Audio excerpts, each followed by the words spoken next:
Samurai warriors battle के पहले एक रिचुअल परफॉर्म करते थे।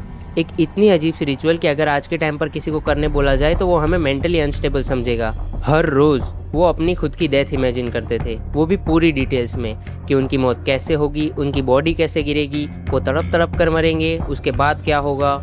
लेकिन ऐसा क्यों? Because according to them this was the secret to becoming fearless. और सबसे अजीब बात यह कि मुझे लगता है कि ये फिलोसॉफी आज के टाइम पे बैटलफील्ड से भी ज्यादा रेलेवेंट है। हम जनरली सोचते हैं कि फियर को ओवरकम करने के लिए कॉन्फिडेंस की जरूरत होती है, लेकिन सामुराई का कुछ और ही मानना था। उनका मानना था कि कॉन्फिडेंस से भी पहले एक्सेप्टेंस आता है। और ये वीडियो के एंड तक तुम्हें पता चल जाएगा कि कैसे ये सिंपल फिलोसॉफी डर को कम्प्लीटली गायब नहीं करती, लेकिन उसका कंट्रोल जरूर तोड़ देती है। एक फेमस सामुराई टेक्स्ट है हागाकुरे, जो कि 18th सेंचुरी के सामुराई कल्चर को रिप्रेजेंट करता है, और वो ये एम्फसाइज करता है कि living and fighting as if already dead. उसमें एक लाइन है, the way of samurai is found in death. और पहली बार सुनने में ये लाइन थोड़ी एक्सट्रीम लगती है, पर एक्चुअली वो लाइफ के बारे में थी। सामुराई बिलीव करते थे जिस मोमेंट पर इंसान द वर्स्ट आउटकम को एक्सेप्ट कर लेता है, उस वक्त हेजिटेशन कम हो जाती है, डर गायब हो जाता है और इंसान फाइनली फुली एक्ट कर पाता है। मियामोतो मुसाशी जापान के मोस्ट लेजेंडरी स्पोर्ट्समैन में से एक, और उन्होंने कहा था कि to win any battle you must fight as if you are already dead. Think about that for a second.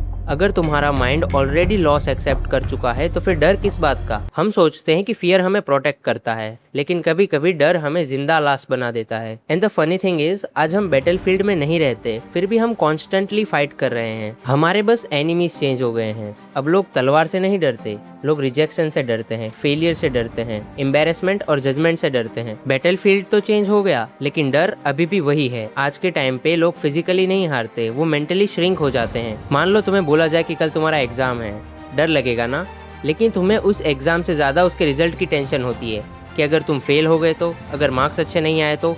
फिर वही ओवर थिंकिंग कि शायद मैं उतना केपेबल ही नहीं हूँ। और वैसे ही तुम किसी पर्सन को अप्रोच करने से नहीं डरते, तुम उस रिजेक्शन के बाद अपनी सेल्फ वर्थ ब्रेक होने से डरते हो। डर बहुत सटल होता है, वो चिल्लाता नहीं है, बल्कि वो तुम्हें डिले करता रहता है। तुम ओवर थिंकिंग में लग जाओगे, प्रोक्रेस्टिनेट करोगे, परफेक्शनिज्म चेस करोगे, या तो पीपल प्लीजिंग में लग जाओगे। ये सब किसी की पर्सनालिटी में नहीं होता, ये सब फियर मैनेजमेंट के सिस्टम्स है। इसमें बस हम अपने आप को कन्विंस करते रहते हैं कि मैं कल स्टार्ट करूंगा, आज परफेक्ट टाइम नहीं है, थोड़ा और प्रिपेयर कर लूं। पर रियलिटी में हम सिर्फ इमोशनली सेफ रहना चाहते हैं, क्योंकि जब तक तुम ट्राई नहीं करोगे तब तक तुम इमेजिन कर सकते हो कि तुम एक्स्ट्रा ऑर्डिनरी हो। इसलिए रियलिटी स्कैरी होती है, क्योंकि रियलिटी ईगो को टेस्ट करती है, और इसी वजह से बहुत लोग अपने ड्रीम्स को परस्यू नहीं करते, वो बस इमेजिन करते रहते हैं। सामुराई फिलोसॉफी का पावरफुल पार्ट ये नहीं था कि वो फियरलेस थे, बल्कि पावरफुल पार्ट वो था कि वो फियर के साथ भी डिसिसिव थे। और करेज का मतलब फियर का पूरी तरह से डिसअपियर होना नहीं होता।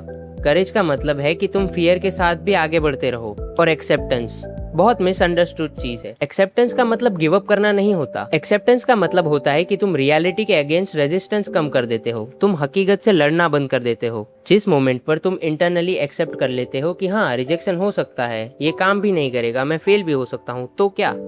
4 लोग बातें भी करेंगे, तो क्या?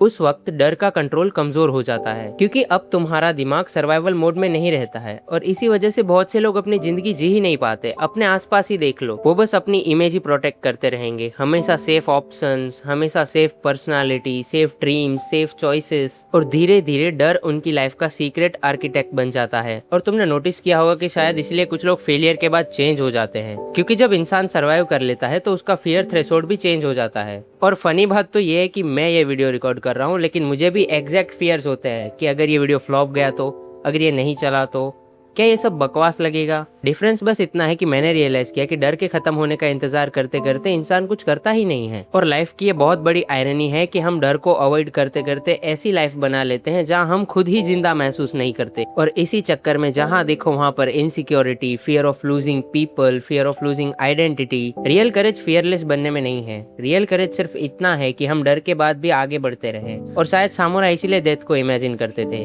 ताकि जब जीने की बारी आए तो वो पूरी तरह से जी सके। और हाँ, चीजें गलत भी हो सकती है, हम फेल भी हो सकते हैं, 4 लोग सोचेंगे भी, तो क्या?